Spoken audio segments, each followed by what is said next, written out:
네, 안녕하세요. 퍼즈입니다. 옆에는 김프로님 나와 있습니다. 네, 안녕하세요. 김프로입니다.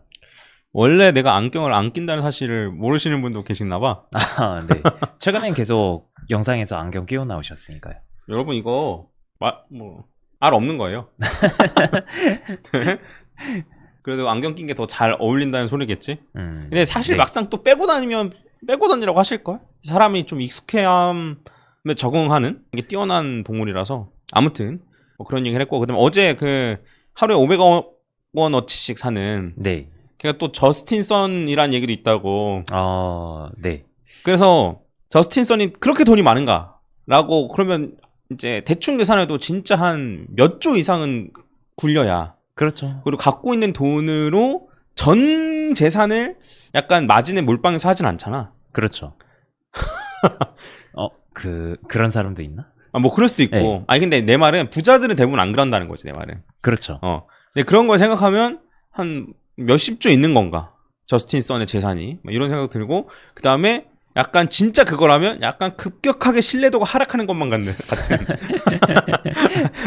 아직 저스틴 선인지 아닌지는 잘 모릅니다, 여러분. 네. 네, 아무튼 그렇습니다. 그리고 이제 일론 머스크가 다시 세계 1위 부자가 됐다고 하는데, 네. 갖고 있는 돈이 뭐 몇백 조 단위라고 하니까 또 네. 아예 말도 안 되는 내용은 또 아닌 것 같기도 하고. 아무튼 뭐 잡소리 했고, 오늘은 최근에 들어서 이제 차트 관련해서는 많이 안 보여드렸었는데, 왜 안 보여드렸는지를 말씀드리면은 지랄 맞아서 그래요. 그렇죠. 네, 움직임이 이거는 지금 장난이 아니죠. 김프로 차트로 보는 게 더 나을 것 같아서 보여드리면은, 네. 지금 저 빨간색 점선이 그 상승 추세선이잖아. 원래 저게 뭐냐면 제가 이제 이렇게 그렸던 요 파란색 선인데, 저는 이렇게 그렸는데 이제 이거는 사람들마다 그리는 기준이 조금씩 다르긴 하거든요. 네. 그래서 저는 약간 뚫려서 이거를 뚫고 올라가냐 마냐 약간 요런 상황이고, 그래서 근데 요 선이랑 요 지금 제가 파란색 요 사선 있죠? 요거랑 김프로의 요 빨간색 점선이랑 똑같은 선이에요. 네. 근데 김프로는 약간 저랑 기준 다르게 해가지고 네. 거래소 차이도 있을 수 있고. 그렇죠. 네. 거래소도 전 지금 비트스탬프로 보고 있는 거라서요. 그래서 저런 상황인데 이제 저는 뚫릴랑 말랑 하고 있는 그런 상황이고, 근데 김프로 같은 경우에는 저 선을 기점으로 올라갔다 내려갔다 올라갔다 내려갔다 아주 지랄 발광을 하고 있는 모습입니다. 그런 모습이에요. 보이시죠? 네. 빨간색 저걸 표시 좀 해줘. 빨간색 점선 보이시죠? 그래서 네, 저거를 기점으로 비트코인이 왔다 갔다 하는, 네, 지금 그런 상황이라서 여기 그래도 대충 뭐 나와야지. 네. 저희가 말씀을 더 드릴 수 있을 것 같습니다. 요선 같은 경우에도 제가 보기에는 주봉으로 봤을 때는 이런 상황이거든요. 해가지고 종가 마감을 기준으로 본다고 하면은 정확히 지금 추세선에 닿고 올라가는 것처럼 모양이 나오기 때문에. 주봉으로 하고 저 라인은 이제 종가 마감 기준으로 되는 거니까. 그렇죠. 네. 그래서 지지 받는 것처럼 보이기도 한다. 네, 그렇죠. 그래서 확실하게 보려면 어쨌든 주봉 마감이 정말 중요할 것 같다. 이번 주로도 결론이 안 날 수도 있어. 네. 한 2, 3주 더 봐야 될 수도 있습니다. 그렇죠. 네.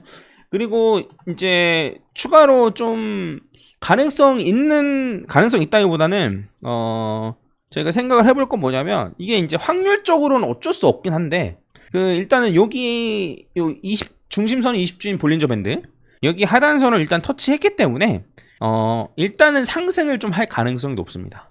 네. 네. 상승해서 아마 중심선 근처, 중심선을 찍을지 안 찍을지는 잘 모르겠어요. 혹은 그냥 중심선을 돌파해서 팍 올라갈 수도 있긴 해요. 네. 근데 어쨌든 하단선에 닿았기 때문에 일단 조금 반등할 여지가 좀 있다. 네, 요 정도로 보고 있습니다. 그래서 실제로도 단기적으로는 반등을 한 거긴 하니까요. 그치? 지금. 네. 그래서 이제 이런 상황을 우리가 이제 생각을 해볼 수 있거든요. 여기 터치하고 요 중심선까지 갔다가 떨어지는 이런 상황도 생각해 볼 수 있고, 터치하고 나서 그냥 요 중심선 뚫고 올라가 버리는, 요게 제일 베스트죠, 저희 입장에서는. 그렇죠. 신경도 못 쓰고 있는데 그냥 확 올라가 버리는 이런 게 어쨌든 좋긴 한데, 이제 이런 것도 일단은 말씀드릴 수 있는 것 중에 하나. 예, 뭐 여러 가지가 있긴 한데 뭐 나머지 사실 뭐 확실히 뚫렸냐 안 뚫렸냐가 좀 불확실하고. 네. 예, 그다음에 좀 요거 정도는 조금 그래도 말을 할 수 있겠다 정도. 예, 요것만 좀 추려서 말씀을 드렸습니다. 참고하시고, 네, 좀 어느 정도 결정되면 당연히 다르죠. 네. 근데 차트를 이리 보고 저리 봐도 욕밖에 안 나오는. 그러니까 이게 떨어진다고 욕 나오는 게 아니고, 확실히 방향성을 정해놓지 않고 계속 페이크성 움직임만 주는 이런 상황에서 제가 차트를 보는 것 자체가 그러니까 여러분들 알려드리는 것 자체가 별로예요. 혹시나 이거 보고 뭐라도 할 수 있기 때문에 안 하는 게 낫거든요. 그래서 말 안 하는 것 뿐이다. 정도로 봐주시면 될 것 같습니다. 그 차트 말고도 오늘 이것저것 다뤘으면 하는 얘기들이 좀 있는데 첫 번째는 뭐냐면 그 비트코인 순유입 같은 경우에 지금 거의 역대 최고치거든요. 네. 그래서 이게 지금 요 위에서 왔다 갔다 거리고 있어가지고 요 처음 시작 자체가 이제 요 그레이스케일 물량 때문에 여기서부터 해가지고 이제 올라가고 있기 때문에 요게 등락이 이제 눈에 잘 안 보이는데 근데 요것만 기준으로 딱 떨어뜨려 놓고 확대를 시키면 여기서부터 좀 꽤 많이 떨어졌다가 다시 그 수준으로 올라온 거거든요. 네. 그래서 이제 현물 ETF에서 유입 같은 경우에는 6월 25일 정도부터 6월 25일, 26일 한 요 정도부터 본격적으로 오르기 시작해서 최근 한 이틀 이제 7월 9일 날 기준이니까 뭐 어제 거는 이제 조금 이따 업데이트 되겠죠. 네. 어쨌든 한 8일, 9일 이틀 동안 해가지고 여기로 유입된 비트코인의 양이 거의 한 10,000개 정도 돼요. 네. 그러니까 물론 이게 어떤 의미를 가지는지는 전 여전히 물음표라고 생각합니다. 솔직히 말하면. 네. 그리고 여기에 유입이 많이 된다고 해서 막 사람들 진짜 수요가 그렇게 폭발적으로 늘어나는 것인지, 물론 공급이 적어진 효과는 낸다고 생각해요. 그냥 우리가 이제 현물로 사는 이런 시장이 풀리는 공급 자체는 적어진다고 생각하는데, 근데 이제 그거 말고도 이제 그러니까 좀 미리 반영을 하는 것인지. 네. 그러니까 이제 그걸 저희가 아직 못 찾아봤거든요. 아시는 분 댓글 달아주시면 좋은데 뭔 소리냐면 자 얘는 어쨌든 예를 들어 블랙록이 비트코인을 이제 사가잖아요. 그러면 현물 ETF를 더 발행한다는 소리예요. 쉽게 말하면. 그렇죠. 그러니까 쉽게 말하면 현물 ETF 같은 경우에는 만약에 내가 현물 ETF를 하나 발행하려면 똑같은 개수의 비트코인을 갖고 있어야 돼요. 아예 똑같아야 돼요. 그래서 현물 ETF가 중요하다고 얘기하는 거예요. 선물 ETF는 이게 아니에요. 그래서 현물 ETF가 되면은 수요가 엄청 늘어난다. 이런 얘기를 하는 겁니다. 그리고 실제로 이만큼 어쨌든 ETF 요 회사로 빨려 들어간 거니까. 해서 요런 건데 그러면 수요가 먼저 폭발적으로 늘어나면 ETF를 일단 발행시켜서 얘네들한테 팔고 나중에 비트코인을 사는 건지 아니면은 앞으로 수요가 늘어날 걸 예상해서 미리 비트코인을 사가지고 ETF를 미리 찍어놓는지 ETF를 미리 찍어놓는 건지 뭐가 먼저인지 아시는 분 댓글 달아주세요. 네. 제가 상품을 만드는 사람이 아니어서 그러니까 생각해보면 법률상으로는 뭐 예를 들면 뭐 비트코인이 예를 들어 뭐 10,000개가 있으면은 뭐 ETF를 예를 들어 뭐 10,000개를 찍어낼 수 있는데 기본적으로는 네. 근데 유두리 있게 뭐 플러스 마이너스 10% 정도는 할 수 있다. 대신에 뭐 10,000개밖에 없는데 최대 11,000개 정도까지 발행할 수 있고 2,000개는 뭐 한 며칠 안에 무조건 사야 된다 라든가 네. 뭐 이런 게 있는 건지 아니면은 좀 미리미리 앞으로 수요 늘어날 것 같은데 하면서 미리미리 해놓는 건지 그래서 요 현물 ETF로 자금 유입되는 게 어떠한 의미일지는 사실 조금 물음표다 이거죠. 네. 만약에 뭐 지금 현금 ETF로 유입되는 양이 늘어나고 있다고 해도 이것까지 이미 예상을 해가지고 기관들이 여유 있게 뭐 지금 한 수요가 10,000개 정도인데 ETF를 13,000개 정도만 발행해 놓읍시다라고 해놓으면은 선반영이 된 거라고 볼 수도 있는 거잖아요. 네, 그래서 요걸 해석하는 데는 조금 시간이 많이 지나봐야 네. 알 수 있을 것 같다인 거고 제가 생각하는 거는 결국에는 이제 초반에는 왔다 갔다 거리겠죠. 그레이스케일에서 빠져나가는 금액도 있고 뭐 다른 데서 유입되는 금액도 있고 여러 가지 있겠지만 저는 상당 부분 회사나 뭐 기관이나 돈 많은 고래들의 심리를 반영하는 지표가 되지 않을까라는 생각이 있어요. 네. 제 개인적인 생각이에요, 이거는. 뭐 이건 나중에 뭐 자세히 다룰 일이 있으면 또 자세히 다루겠습니다. 이거는 관련해서 의견이 많이 달아주시면 좋을 것 같아요. 왜 그러냐면 만약에 개인인데 비트코인을 사고 싶어. 그럼 이미 거래소 만들어가지고 샀을 것 같다는 거예요, 제 말은. 네. 물론 그렇지 않은 개미도 있겠죠. 근데 나는 비트코인 못 믿겠어. 거래소도 못 믿고 하는 사람이 ETF 열렸다고 금방 또 살까요? 이건 잘 모르겠단 말이에요. 개인은. 네. 개미들은. 네. 근데 이 ETF를 기다린 사람은 누구? 그러니까 이제 회사, 법인 같은 경우에는 법인에서 요 현물 ETF나 그러니까 현물로 비트코인을 갖고 있는 거에 대한 엄청난 리스크들이 있어요. 그러니까 이제 마이크 셀러가 이상한 사람인 거예요. 그래서 네. 네, 그리고 테슬라가 비트코인 갖고 있다고 해서 굉장히 화제가 됐던 거예요. 그러니까 굉장히 큰 리스크가 있고 실제로 어렵고 우리나라에서는 지금 불가능해요. 현물로 네. 법인이 현물로 비트코인을 갖고 있는 게 뭐 편법으로 가능할 수도 있겠지만 기본적으로는 불가능합니다. 제가 여러 번 시도해봤어요. 네, 제가 여러 번 시도해봤어요. 네. 거의 불가능하다 보면 돼요. 근데 일본은 또 가능해요. 그래서 넥슨에서 비트코인 갖고 있다. 이게 넥슨 일본 법인이에요. 네, 아무튼 뭐 요렇게 이 정도 얘기하고 그래서 결국에는 개인으로 살 사람들은 굳이 요 수수료 내면서 굳이 여기 사나? 예, 아마 거래소에서 거래할 가능성이 높아 보이고 물론 있긴 있겠죠. 정말 조금. 그래서 비트코인 사고 싶지만 거래소를 못 믿어. 그래서 난 기다리겠어라고 하시는 일부 있긴 있겠죠. 네. 근데 그런 사람들보다는 어쨌든 기업, 네. 왜냐면 기업 같은 경우 현물로 비트코인 갖고 있는 거는 부담이지만 ETF 사는 건 주식 사듯이 쉽거든요. 그렇죠. 그냥 네. 그 거래소에 다 장부가 찍히는 음. 상품을 사는 거니까. 그래서 요거는 기관 혹은 기업 혹은 고래들 그러니까 이제 거래소를 믿지 못하고 금액이 커서 그다음에 개인이 갖고 있기에는 시크릿키 분실이나 이런 것 때문에 리스크가 커가지고 그래서 그레이스케일의 이제 신탁 상품이 인기가 있었던 거거든요. 네. 네, 아무튼 그래서 그런 애들 위주로 살 것 같고 그런 심리가 반영되는 게 아닐까 싶거든요. 네, 그래서 요거는 한번 좀 더 시간이 지나면 이게 좀 더 유동칠 텐데 이런 거를 좀 보게 되면 나중에는 특정한 지표로 삼아 볼 법할 것 같긴 하다. 근데 네. 지금은 잘 모르겠다. 예, 그리고 단순히 지금 한 며칠 연속으로 계속 유입이 되고 있긴 하다. 그러니까 비트코인이 요 현물 ETF 쪽으로 유입이 되고 있긴 하다.